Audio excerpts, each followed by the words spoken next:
So, Paul, you love the Minnesota Timberwolves. Would you say I that? do. I would say that. I would say that it's a pretty one-sided relationship a lot of the time. It's a pretty one-sided relationship. What would Yeah. you be willing to do for the Minnesota Timberwolves basketball team? Well, let's see. What have you done for the Minnesota Timberwolves basketball team? I convinced my wife that going there would be a good date opportunity multiple times. In fact, one year the Timberwolves won 16 games. That's out of 82. And we went to 4 of those. They won all of them, all the ones we went to. You should have gone to more. We should have gone more. But let's see.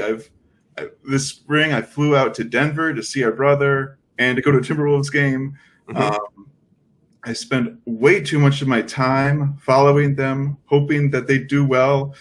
But it's a pretty fruitless effort. Pretty fruitless effort. They have not gotten better because of your fanship, have they?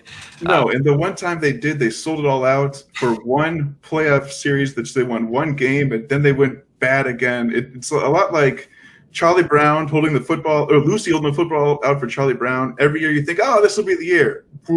No. It's not. Such is the life of a Minnesota Timberwolves fan. We use that word love a whole lot of different ways. Like, I love the Minnesota Timberwolves. I love ice cream. I love pizza, whatever. Anybody going to be willing to die for pizza?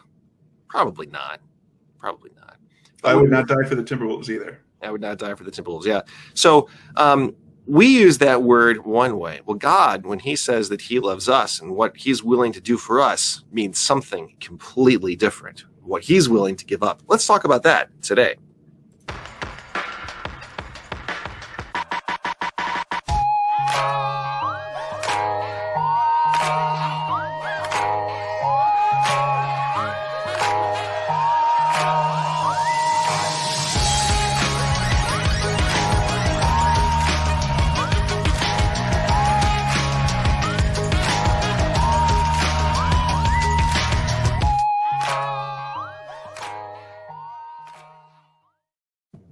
Welcome back to Help I'm Teaching Sunday School. I want to thank my brother Paul for joining us once again today. Paul, welcome back. Always great to be here. Always great to be here. Yeah, and sorry about the Minnesota Timberwolves. It's not going great for them this year, is it either? No, they're 3-8. 3-8. 10 teams this year will kind of make the playoffs, and they'll be lucky if they sneak in, but it doesn't look likely. Season is young. The season is young. A lot of things can happen in this crazy world. But we are here today to talk about one of the most important things in our Christian faith, that is Jesus' death for us, the way God shows his love for us. And we're going to take a look then at the account of this from Matthew's Gospel, Matthew chapter 27, verses 11 through 66. So this is quite a bit. We're not going to be reading through this verse by verse. We'll take it in some chunks, and that's going to be the best way for us to handle this here today. Last year for Lent and for Holy Week, I preached through Jesus' passion narrative according to Matthew, and I think I took at least a month just on these verses that we have here that we're going to cover in about half an hour or so.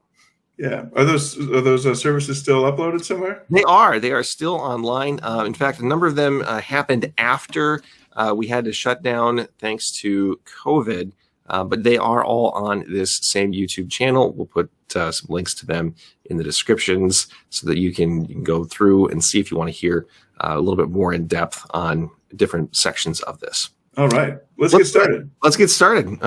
Paul, why don't you start? Why don't you read for us this first section, which is verses 11 through 14. All right. Now, to set the stage, of course, Jesus has already been went to the Garden of Gethsemane. There he was. That's late Thursday night.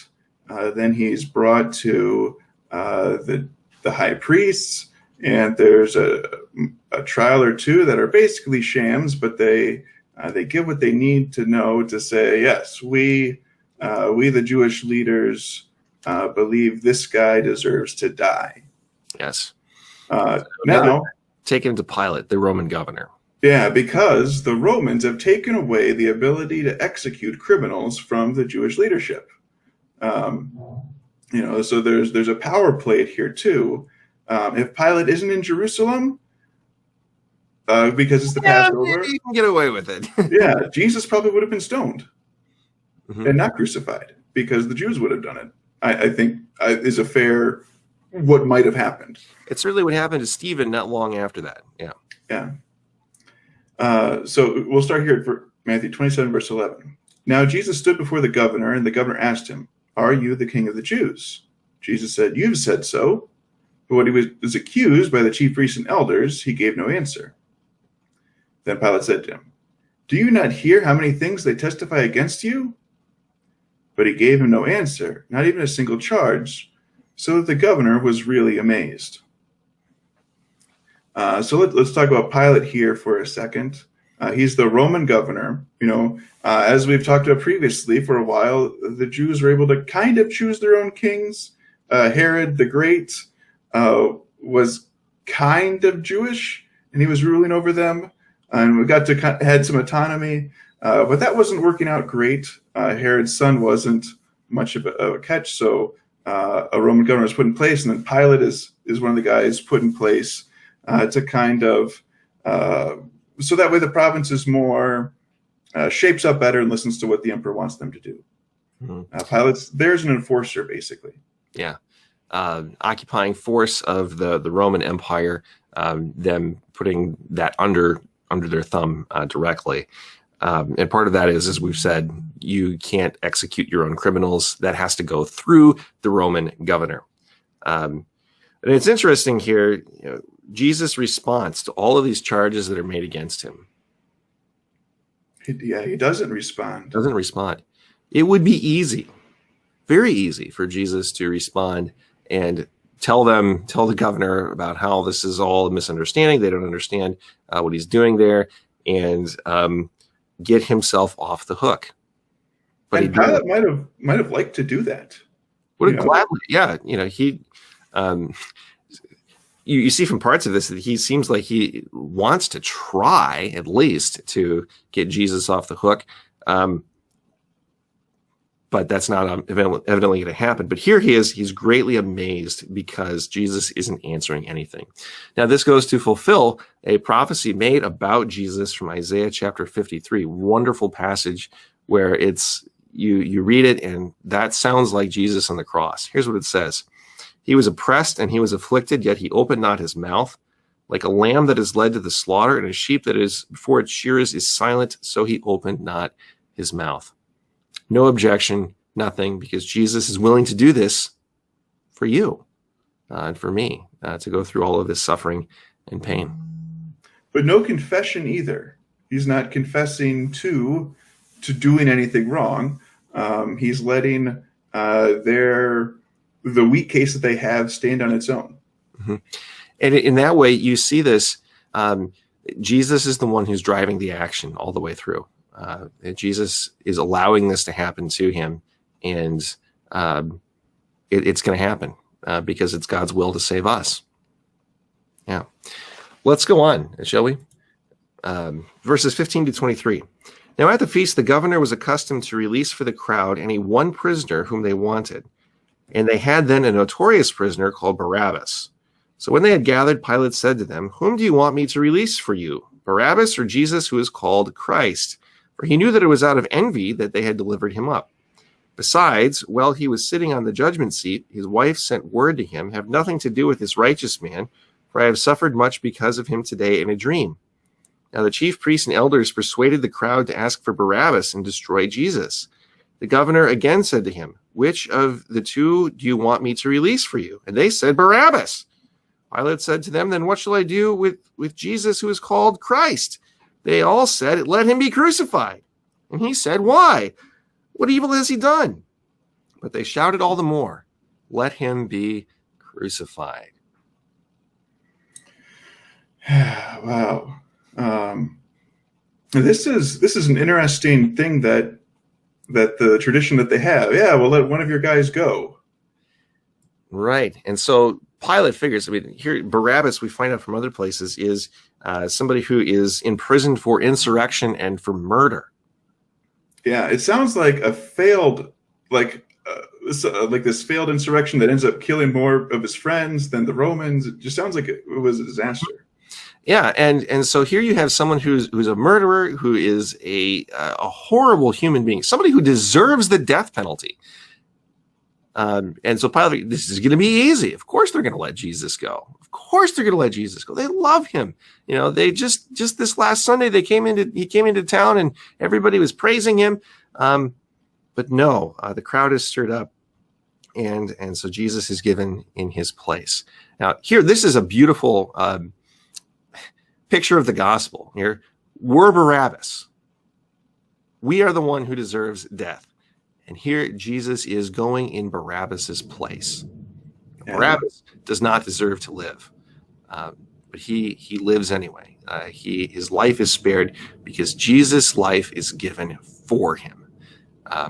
We look at Barabbas, we see ourselves, people who have sinned against God, who have rebelled against him, who have held hatred in our heart, which is, and Jesus says, is equivalent to murder, and our life is spared because Jesus dies in our place. Yeah, and Pilate's wife here, I think by tradition, her name is Priscilla, I think. Something of that nature, yeah.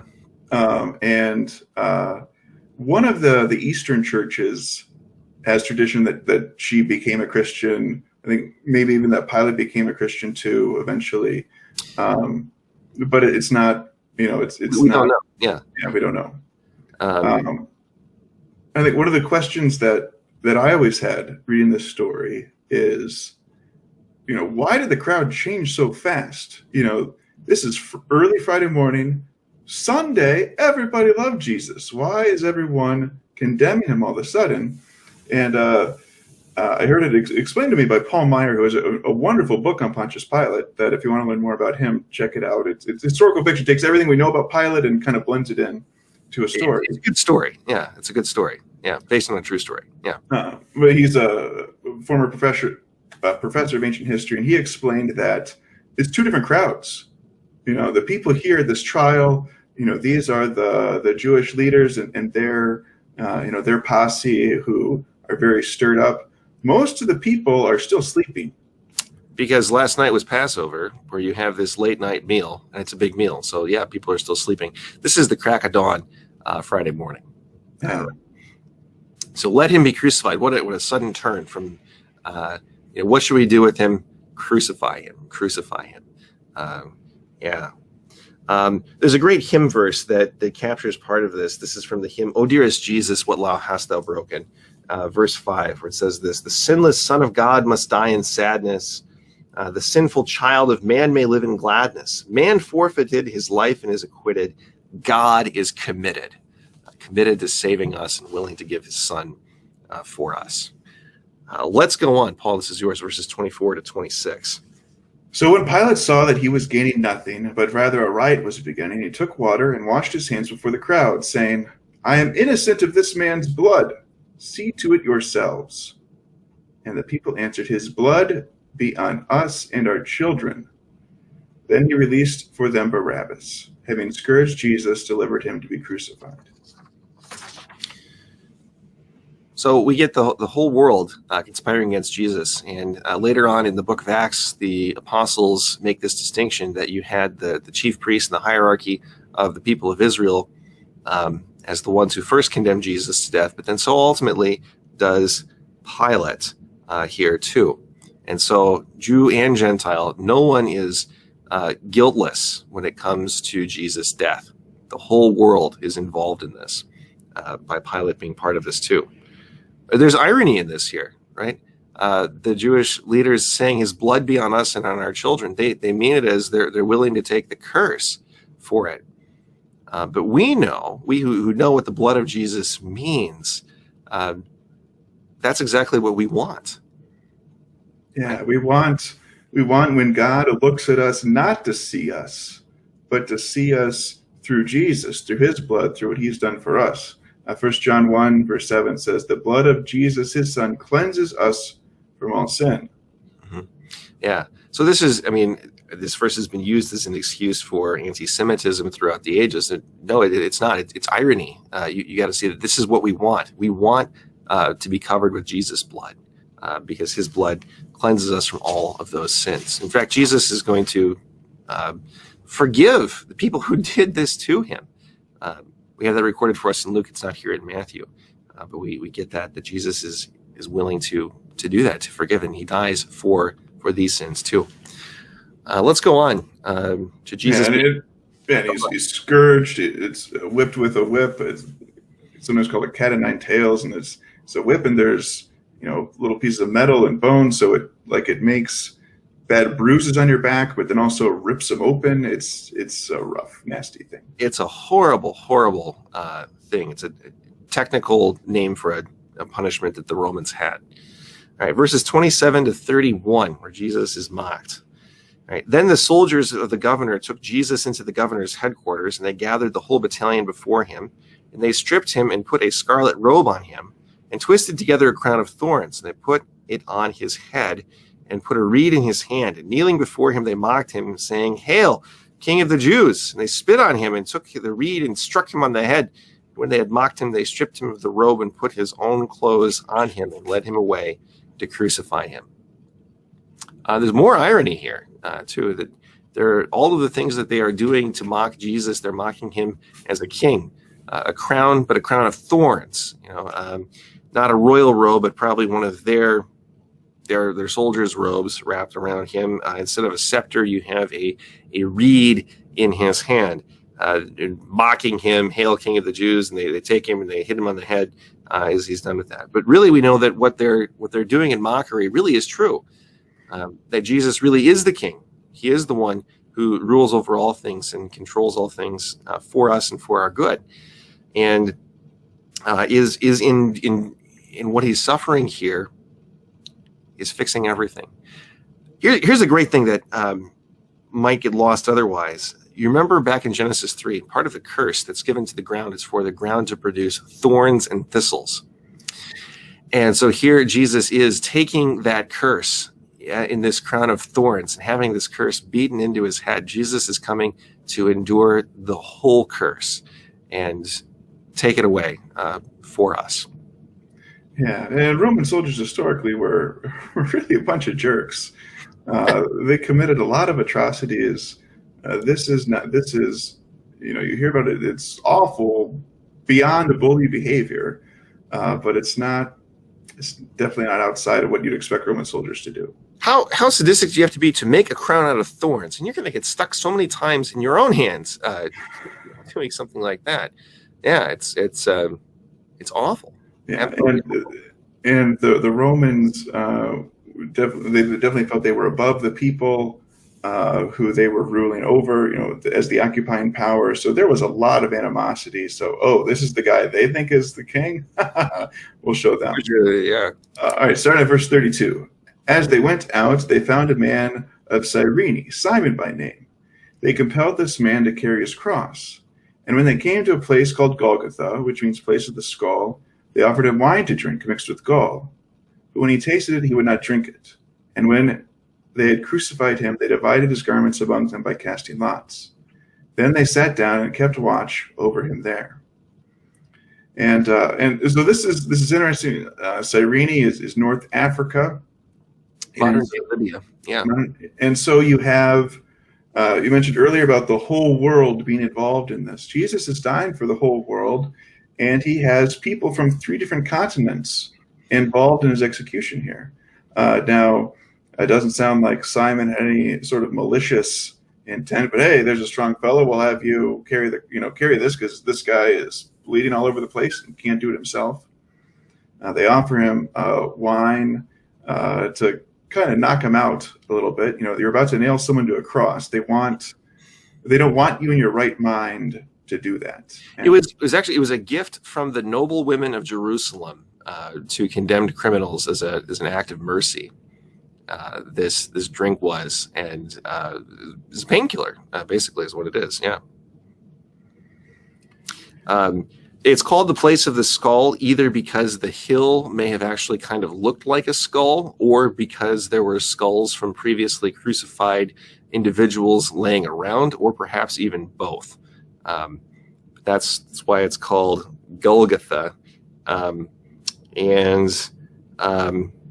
One of the interesting things about this is that Matthew or any of the other gospel writers, they don't actually explain what crucifixion is. And that's because for the first 300 years of the church, people were still getting crucified. Yeah. Until it was made illegal by the Emperor Constantine. But we have to kind of piece it together from other things that Jesus says, especially things that Jesus says after he rises again from the dead, where he talks about seeing my hands and my feet, and touch them and see, and lets Thomas stick his hands in the mark from the nail in his hands. So it's having your feet and your hands nailed to these wooden beams that are set up. And here's where we're going to show a picture of something that they've found. And the thing that they found is down in the kind of the bottom corner of this. That's an actual someone's heel bone with the nail sticking out of it, somebody who was crucified. Okay. And the reason why the nail is still there is because they couldn't get it out after he died. Now, usually, we think of Jesus when we have the crucifixion depicted, you see the nail going through kind of the front of Jesus' foot, kind of like between his toes and between his ankle. Well, this guy, whoever it was, and it's probable that the Romans never had like a manual for crucifixion. I mean, it probably happened all kinds of different horrible ways. However horrible whoever is doing it is feeling that day. But this guy had the nail driven through his heel into like the side of the cross.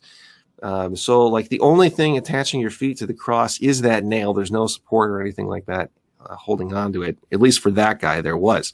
We don't know exactly how it was, but that just gives you an idea of how horrible this really was. In fact, we have our English word excruciating, right? Ex, out of or from, and then crucis, cross. So if you say something is excruciating, it's like you're being nailed to the cross. It's not good at all. And it's really an awful way to be put to death, because the way it works is you're not. Of course, you're by your wrists is probably the spot that they put the nails there. There might not have been a manual, but these Roman soldiers did it a lot and were good at it, and efficient at it, and so the way it works is, as you're there on the cross, you're drowning in your own fluids, but your body kicks in to lift yourself up to exhale or inhale, to be able to breathe, and that keeps you alive a little bit longer. So it's this awful process of almost dying for days.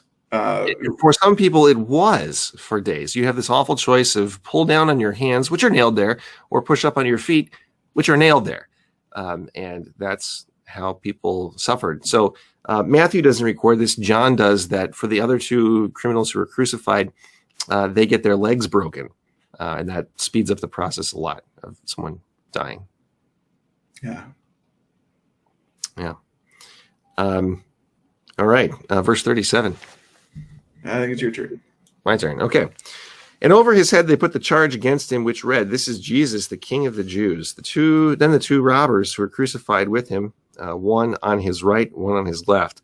Those who passed by derided him, wagging their heads and saying, "You who would destroy the temple and rebuild it in 3 days, save yourself. If you are the Son of God, come down from the cross."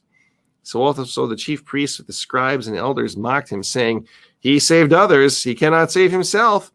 He is the King of Israel. Let him come down now from the cross, and we will believe in him.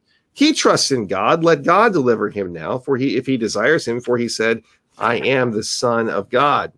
And the robbers who were crucified with him also reviled him in the same way. Yeah, and this goes on to show you that this wasn't just a painful way to die. This was an embarrassing way to die.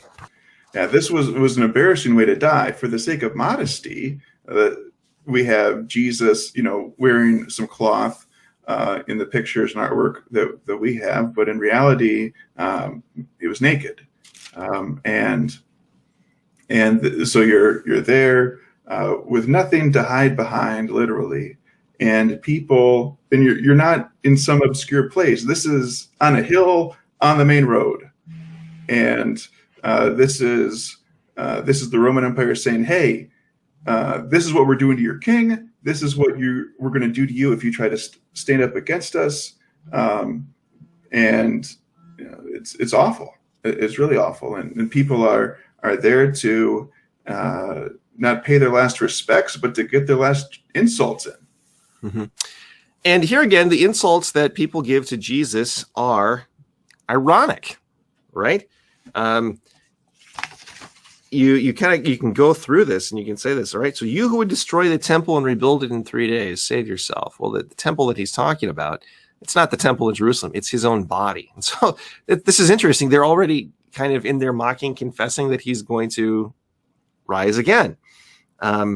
And then if you are the Son of God, come down from the cross. Now, the place where we heard that before was in Jesus' temptation, where the devil says that. If you are the Son of God, do this. So looking for Jesus to prove who he is. Well, he's not going to do it by showing you great power. He's going to do it by fulfilling God's word for us. He saved others. He cannot save himself. Well, that's exactly what he's doing here too. He's not saving himself. He's saving us instead. And then one last job, right? So he is the King of Israel. Let him come down now from the cross. We will believe in him. He trusts in God. Let God deliver him now if he desires him, for he said, I am the Son of God. So in their mocking of Jesus, they're actually quoting a psalm, which is kind of interesting. Psalm 22, verse 8, which we're going to hear Jesus quote the first verse of here in a couple of seconds. He trusts in the Lord. Let him deliver him. Let he rescue him, for he delights in him. I mean, when you're speaking the words of the bad guys in the psalm, that's probably not a good thing. Yeah. So now we continue to move on to the next part. Sorry, verse 45. My turn, right? Your turn, yeah. Now from the 6th hour there was darkness over all the land until the 9th hour. And about the 9th hour Jesus cried out with a loud voice, saying, Eloi, Eloi, lama sabachthani. That is, my God, why have you forsaken me?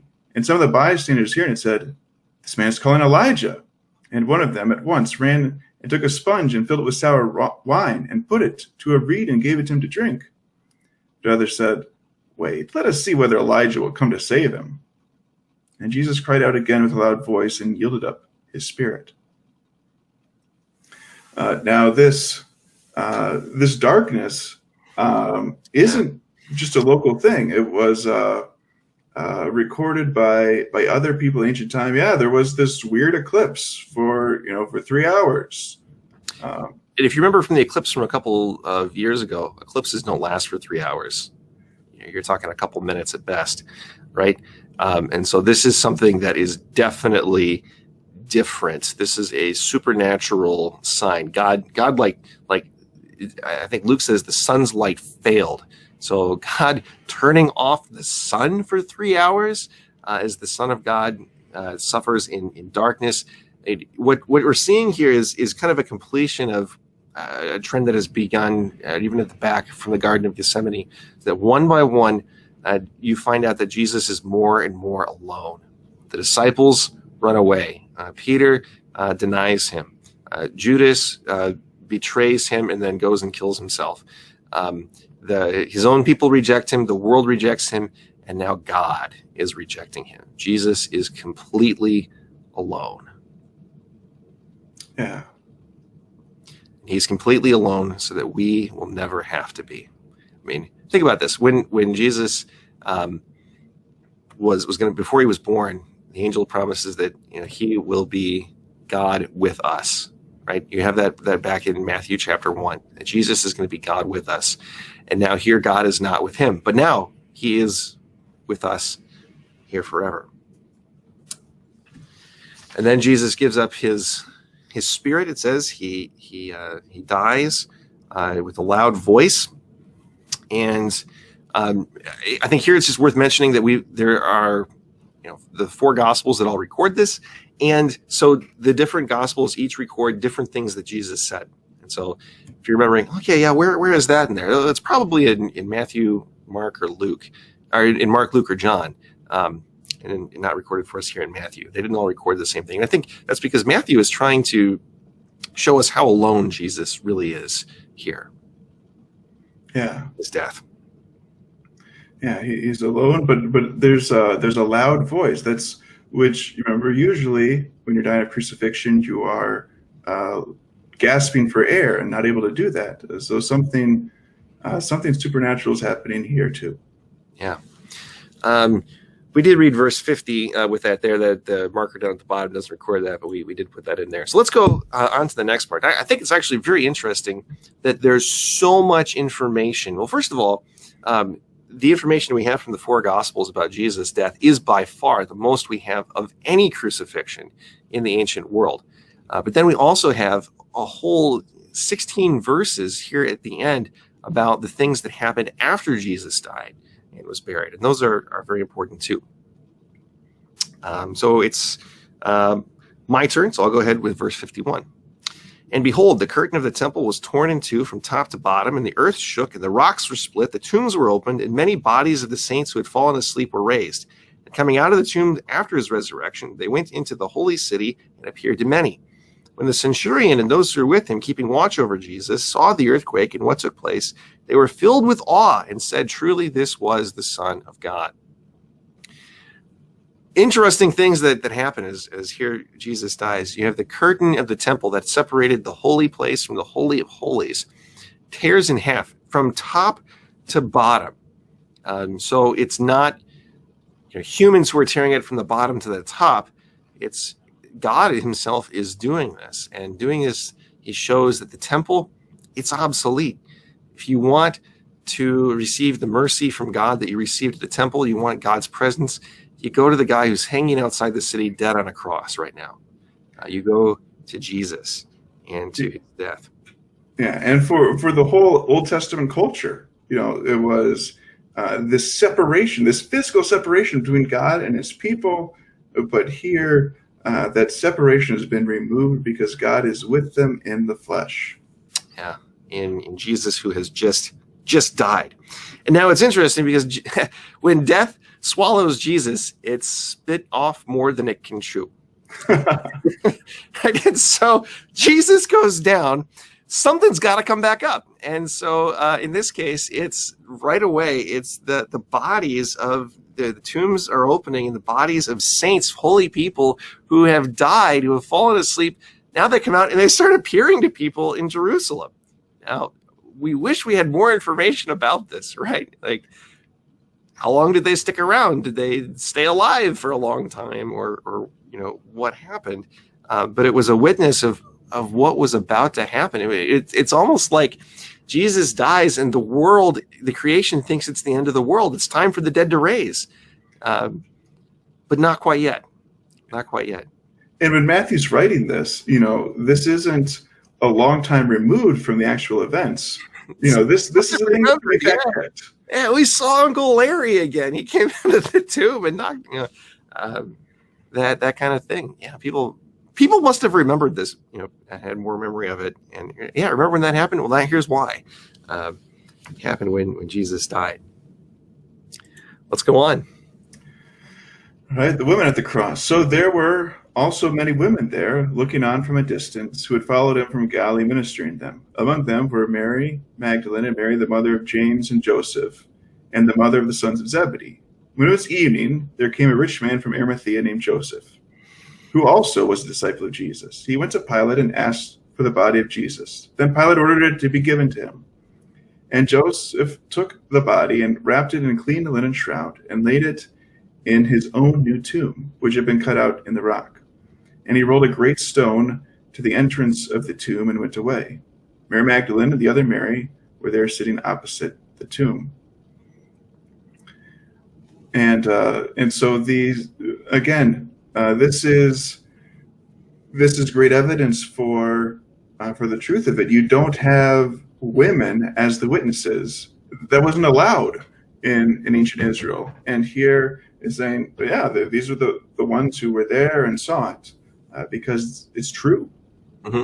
They saw Jesus' death. I mean, his disciples have all run away. They're gone. Only John records himself at the cross and was there. The others are who knows where and hiding.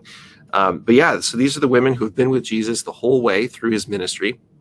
Now here they are watching him die, watching him be buried. And we know that this was not the picture we saw before of the guy who had been crucified through the heel. That's evidence that this was not uncommon for people who were criminals or who were crucified to have a proper burial. It happened. And so it happened to Jesus too, because this guy named Joseph takes him and lays him in his own grave, which apparently is not that far away from the place where Jesus was crucified, which is part of the reason. You want to get the bodies off the cross because the sun's going down. It's the Sabbath, it's the Passover Sabbath. And so let's make sure we get this taken care of. And so Joseph does this, takes Jesus' body, wraps him and he does the work of burying him in his own tomb. And then it says that here, Mary Magdalene and the other Mary were there sitting opposite the tomb. So they're seeing where this is. So part of the reason why we have some of these details recorded for us is so that what we're going to see next gets proven. Mary Magdalene and the other Mary aren't going to find an empty tomb because they went to the wrong tomb. They're going to find an empty tomb 3 days later because they were there when Jesus was buried and they saw it happen with their own eyes. And they saw the stone get rolled in place, and Jesus is where he will be when he rises again from the dead. And I think this is actually a kind of a cool thing then for us when we go to our cemeteries. That's the place where those people will be when Jesus calls them from the grave. Yeah, they are there, just waiting for that to happen. And so we have these three Marys. We've talked about it before. If you're going to make up a story, you don't give people all the same name. Give people all the same name, right? Mary Magdalene and the other Mary, right? Yeah, and when it says the Mary of James and Joseph, there's debate among scholars of who this actually is, and some say that it might be Mary Jesus' mom. And James Mary and Joseph are some of the later Jesus half brothers that the audience would have known. Mm-hmm. Yeah, and the mother of the sons of Zebedee too. So it's hard because Greek doesn't have commas to really break that up and give you a good definition of who that is in that. So let's go on to our last section then. Okay, the guard at the tomb, the last 5 verses of this. The next day, that is the day after the preparation, the chief priests and the Pharisees gathered before Pilate and said, "Sir, we remember how that impostor said, while he was still alive, after 3 days I will rise. Therefore order the tomb to be made secure until the 3rd day, lest his people go and steal him away and tell the people he has risen from the dead. And the last fraud will be worse than the first." Pilate said to them, "You have a guard of soldiers. Go make it as secure as you can." So they went and made the tomb secure by sealing the stone and setting a guard. So they know the prophecies of this. Okay, so and this is something that you can track as you lead up to the events of Jesus' death. The number of times that not only he talks about his death but also his resurrection. Every time Jesus is talking about his death, he's also talking about his resurrection and leading up to that. In fact, even in the Garden of Gethsemane, he says, "Okay, this is what here's what's going to happen. And when I'm alive again, this is where I'll meet you. Go and see this." So Jesus knew this, and we heard that even from how they were mocking him on the cross. Destroy the temple, build it again in 3 days. Yeah, he's going to do that. Here again, you see it. Jesus said he's going to rise after 3 days. We better make sure nobody pretends that. Well, they had no idea, right? They had no idea that it would happen. So they've got the guard. They're going to go set it. And they're going to go stand it.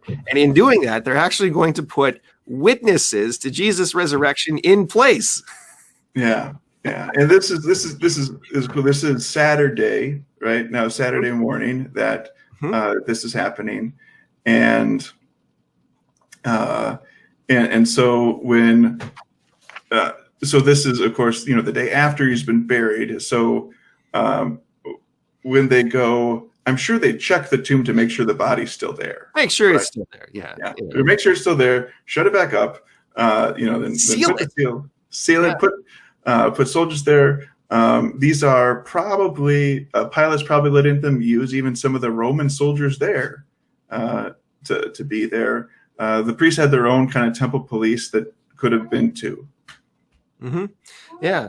So we'll see here in our next episode, because everything that especially in these last verses of it has been setting up what's going to happen next. So to kind of wrap this up, I mean, this is wonderful because we see God's great love for us and sending his son for us, that here Jesus is not willing to save himself, but saves us instead and dies for us in our place. He's rejected by God so that we will never be rejected by him.